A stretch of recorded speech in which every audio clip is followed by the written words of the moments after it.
Hey Ramily! This instructional video crafted by Winston-Salem State University's Writing and Communication Center reviews MLA 9th edition format guidelines. In this video, we will focus on how to format essays in MLA, including headings, in-text citations, and entries on the Works Cited page. Modern Language Association, also known as MLA, is typically used in the liberal arts and humanities. MLA prioritizes the page number of cited materials as opposed to the year the material is published. The key components of MLA are document format, in-text citations, and works cited. The header format for MLA contains a header in the main body of the essay. This header should have the following information: student's name, instructor title and name, course name and number, and due date. In setting up a document for MLA, first you'll want to adjust the font and spacing settings in Word. To change the font, in the Home tab, click on the Font box and change it to Times New Roman. For the font size, next to the font type, change the number to 12. To adjust the spacing, click the box next to the Paragraph section in the Home tab. Change the number next to After to 0 and the line spacing to double. Finally, to insert the page number, click on the Insert tab, click on Page Number, hover over Top of Page, and select Plain Number 3. This will ensure each page throughout the document has consecutive page numbers. Also, you will need to double-click in the header and type your last name next to the page number. Then change the font and font size by highlighting both and following the steps from before.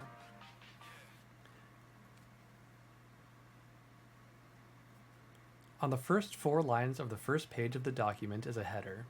This header is in the main document and not in the same header as the page number. This header, like the rest of the document, is double-spaced. On the first line of this header, type your full name, left justified, press enter, and put the rest of the information as required by your course, which typically includes the instructor's name, course and section number, and the due date, separating each by moving to the next line of the document. On the following line, centered, put the title of your essay in title case. On the next line, indent, and begin writing your essay. Each new paragraph should be indented. Now that you know how to set up your paper, we can move on to in-text citations. If you use any sources, you must have in-text citations. You cannot just list sources in Works Cited, so it is vital for you to know how to format these. An in-text citation is used to show that information in the essay is from an outside source and ensure that the original author is credited. These go in the body of your paper at the end of each sentence, and they are shortened versions of your sources on your Works Cited. When directly quoting or paraphrasing a source in your paper, MLA uses the author's last name followed by the page or line numbers the cited material comes from. If you use the original author's name in the sentence, only the page or line numbers are required in the parenthetical citation. For in-text citations with 2 authors, use both authors' last names separated by "and" followed by the page number. For in-text citations with 3 or more authors, use the first author's last name followed by "et al." and then the page number. If there is no author for the source, instead use a shortened version of the title in quotation marks or the organization that published the source. If there is a page number, be sure to include it. An example of using an in-text citation is, an example of this lost generational knowledge in the novel Beloved is, quote, what Nan told her she had forgotten, along with the language she had told it in, end quote. Parenthesis, Morrison, 74, end parenthesis, period. Now that we've covered in-text citations, let's discuss the Works Cited page. A Works Cited page is the last page of the document where you list all the sources that you have used in the essay. The main components of sources on the Works Cited page are author, titles, year, page numbers, URL. Each source may have other components that are necessary.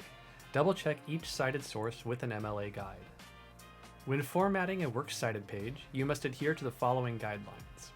The list of sources should be arranged alphabetically by the author's last name, or, if there is no author, by the first word in the title. When arranging the list, ignore, but do not leave out, the, an, or a at the beginning of the title. After the first line, each entry is indented ½ inch. This is called a hanging indent. Each entry presents information in a specific order: the author's name, the title, the publication information, and publication date. Double space the entire list, both between and within entries. Periods are used after the author, after the title of the source, and at the end of the information for each source. Commas are used in the author's name and between elements within each container. For books, start with the author's last name, comma, first name, followed by a period. Next, title of book in italics and title case, followed by a period. Finally, publisher and publication date, separated by a comma and ending in a period. Peer-reviewed journals follow a similar format with some additional elements. Author's last name, comma, first name, followed by a period. Quote, title of article in title case, period, end quote. Title of journal in italics, comma, volume, comma, issue, comma, year, comma, page numbers, period. Online articles follow the same format as journals while adding some necessary information. Author's last name, comma, first name, followed by a period. Quote, title of article in title case, period, end quote. Title of website in italics, date published, URL, period. Articles with no author are the same, except you start with the title of the article. Quote, title of article in title case, period, end quote. Title of website in italics, comma, day, month, year, comma, URL, period. Following your conclusion should be your Works Cited page. On the line after your conclusion ends, go to Insert and click on Page Break. This will insert a new page that stays a separate page regardless of what happens on the previous pages. This ensures that you will not have to adjust this page when editing your draft.